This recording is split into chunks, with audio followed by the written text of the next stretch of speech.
My friends, come with me for a mystical awakening of the constellation of Libra and of Kwan Yin. You say, I may not be born under the constellation of Libra. What have the stars to do with me? The stars are the mystical body of the goddess. We have stars, atoms within ourselves, and we are atoms within the body of our galaxy.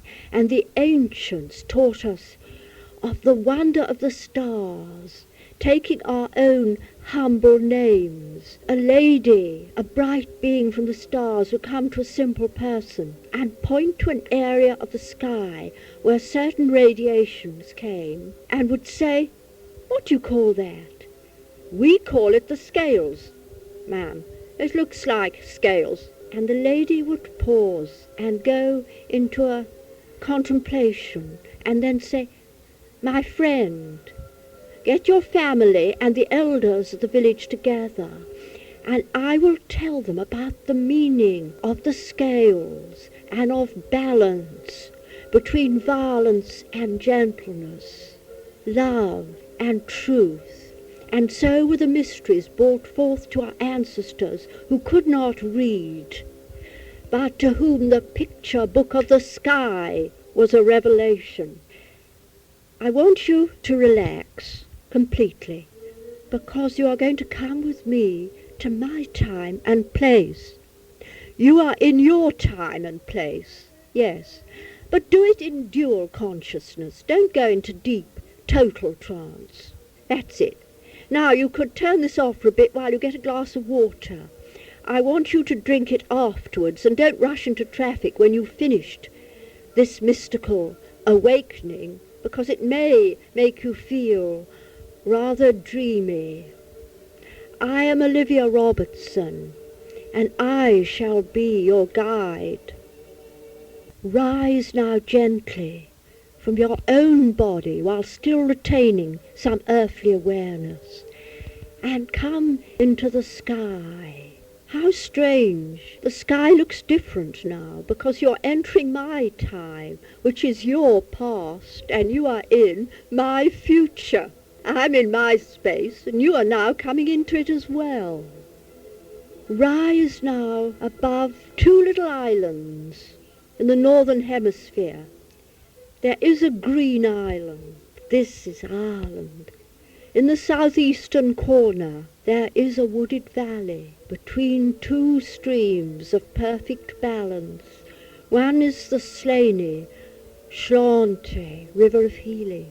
The other is of wisdom, river of the oak, the Derry. And these two become one, and they flow towards our magical Mount Leinster, a blue rim in the sky. You and I wish to find balance, harmony within ourselves. Each man and each woman, each creature, has two forces complementary, positive and receptive. You are receptive now to my voice, but when you give a person directions of any sort, even the way, you are being positive in relationship. So no human being is either all positive or all receptive. There's a beautiful flow and harmony between both. Now, magical ritual helps to attune us to the stars. And there is a grey castle with constellations, and within it, deep within the earth, is a temple of Isis. And this is the time of the autumnal equinox, when day and night are equally long. It is the time of harmony, of Libra of the scales, of the goddess Kwan Yin. Come with me now to the entrance of the castle. We are challenged by a tall man robed in green, with a green hood. I tell him our intention is good, that we may enjoy mystical awakening through the constellation of Libra, with honor for the goddess of mercy. Kwan Yin, Yin because our earth is out of balance, out of polarity, through overstress on Yang, violence, war, technology. He bows his head and moves his hand so that we may descend to the temple of Isis.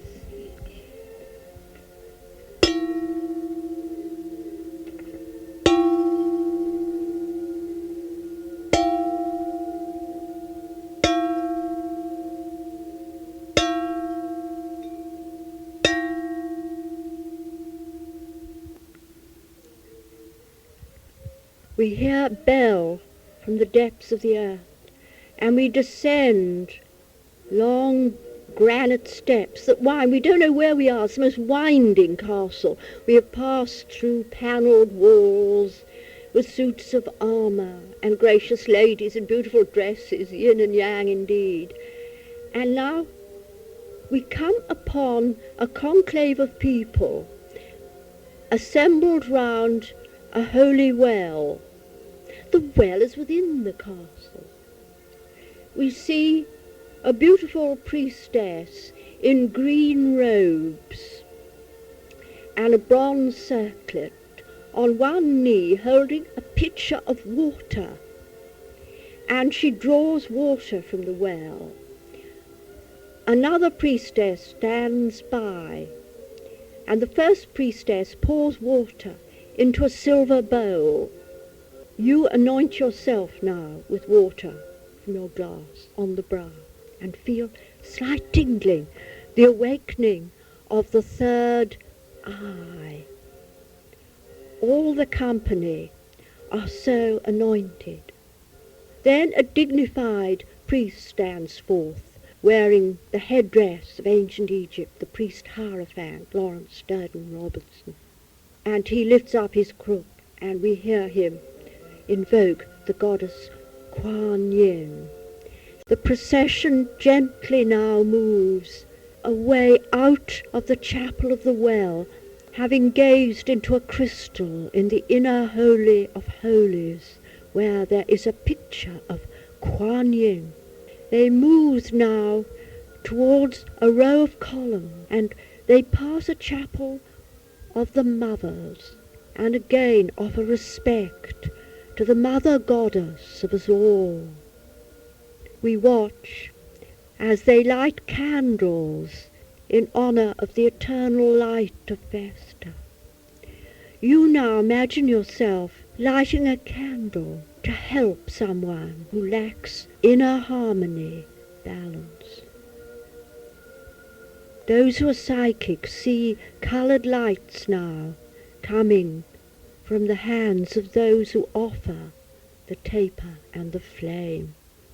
In beautiful serenity, slowly the priesthood move between two pillars, and once more, this time on the right, they pay respect to the far eastern altar of Aquarius, dedicated to Amaterasu and to Kwan Yin, and all eastern deities who practice meditation and contemplation.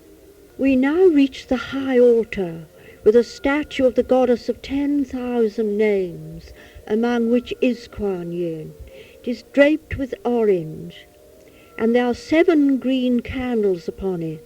On a small Chinese table of carved black wood is a golden pair of scales.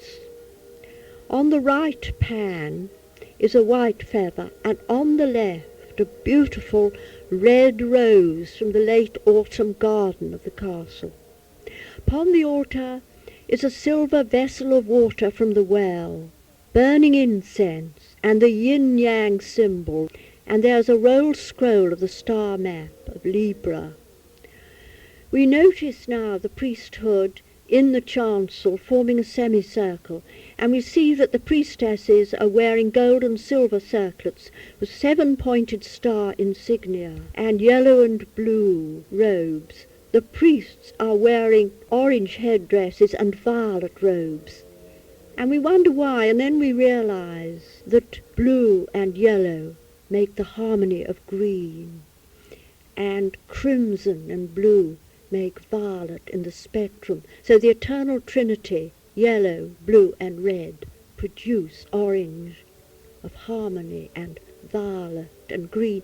And when you want to get two difficult opposing factors together, use this colour symbol and you will wonder at your success. The first priest steps forward and holds forth his priestly crook. Companions on the quest for truth and justice know that in many ancient lands the constellation of Libra, when in the house of the autumnal equinox, was revered as portraying justice through the equal balancing of day and night, summer and winter. In Egypt, the goddess Mert was depicted presiding over the weighing of the heart with the scales of justice. The heart was balanced in the northern pan against her ostrich feather of truth, whose every frond responds to the breath of spirit. A first priestess now steps forward, and she places her middle finger, of Saturn, of balance, if you know palmistry, on the centre of the scales. With her other hand, she offers incense at the altar. The rose represents the heart, love, the feather, truth. These two need to be brought into harmony. Truth and love, mind and heart. I want you, my friend, to join with me and visualize that golden age in the past where justice and goodness prevailed before the Iron Age. Dream, and dream truly, that that which was past shall be. As you do so, you feel golden power come through your body, from your soul and spirit. Golden sunlight, the inner sun, warming your heart and enlightening your mind. The golden age is within you. Bring it upon earth. You can't have a golden age on your own. Try and share it. There are animals in it, and birds and trees and grasses, children, men and women, angels which you can see at last, deities, the goddess, the god. It's a golden age of resolved conflict. You don't want a life of no conflict. The fun is, as in music, resolving a discord into harmony. We must learn from that past age and how it changed. How lovely and happy we feel with our golden auras, our hearts filled with warmth and with clear minds. We have no problems when we're in this wonderful state. We can do anything. We can change the earth. Now the company meditate upon the Silver Age. What age is this? It is different from the Golden Age because it is that of simplicity. They are as children, innocent and lovely. They shine with silver light because they are psychic. The Golden Age denizens were of the sun. They were of love and warmth. The Silver Age was that of psychic dreamers. Now I want you to imagine this age and all the amazing dreams and fantasies of people who hardly dwelt upon the world at all, but gave each other garlands of flowers and danced at the light of the moon and thought not of the morrow. Visualize yourself now in the light of the silver moon and the stars and a still lake, and gaze into it and have astral visions of beauty, of past lives.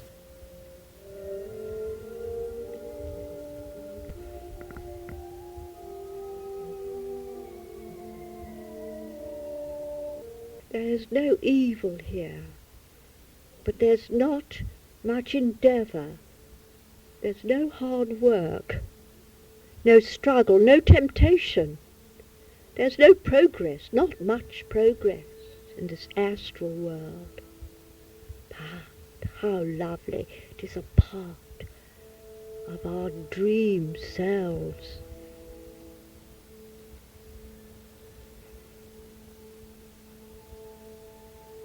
Who will bother to defend himself when all appears to be serene? All do as they will, easily, without criticism. All fulfill their dreams through clouds. Ah, the people of Atlantis, what became of them?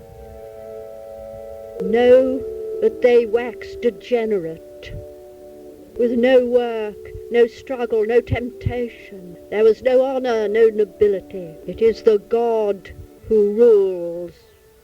When the goddess calls upon him, that nature is threatened. Now you will observe that this ceremony is drawing into a harmonious symphony all the various cultures who have sought balance on our earth. We bring now harmony between Egypt of the straight line and the swirling spiral culture of China. I think people are a bit shocked in the West at the funniness that the Chinese enjoyed.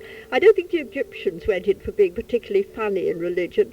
The Eastern people teach us by humour, but there's much wisdom in that humour, because the intellectual left side of the brain that controls the right hand is now overdeveloped, so we're threatening to destroy the whole earth by being too clever. So we need to develop the left hand, the right side of the brain, compassion and gentleness. And so we of the restless technological West turn to ancient Chinese wisdom, while they, alas, are copying our follies. So now we involve the very stars themselves. We dance with the stars. How glorious! There's a dance. What a pity we can't. Yes, we can join in, why not? The companions all form the most exquisite dance. The men are on one side dancing yang force, somewhat, well, not aggressively but strongly. And the women, there's humour in this dance, enticing yin dance, and they're doing this dance first separately. The men dance in a circle, left path of the sun, and the women within do the path of the moon. But now the women go in and out, like a children's in and out the dusty windows, pavement dance. Watch them in your mind's eye. The women go in and out. Let's follow them. But suddenly, men and women begin to dance together, and they weave their way in a spiral dance round the columns, round the well, into the Holy of Holies, round into the ancient dungeon, now Chapel of the Mothers, round, round, round the Lakshmi Chapel, now to the Winged Isis Chapel. There are 5 chapels, 9 columns. Why don't we join in? Dance. Isn't this rather improper in a temple to dance? Not at all.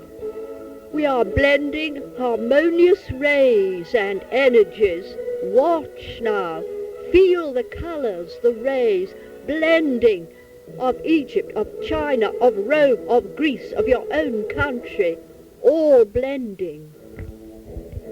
One feels glowing and happy, dancing even in spirit. Our whole aura's irradiated with colours.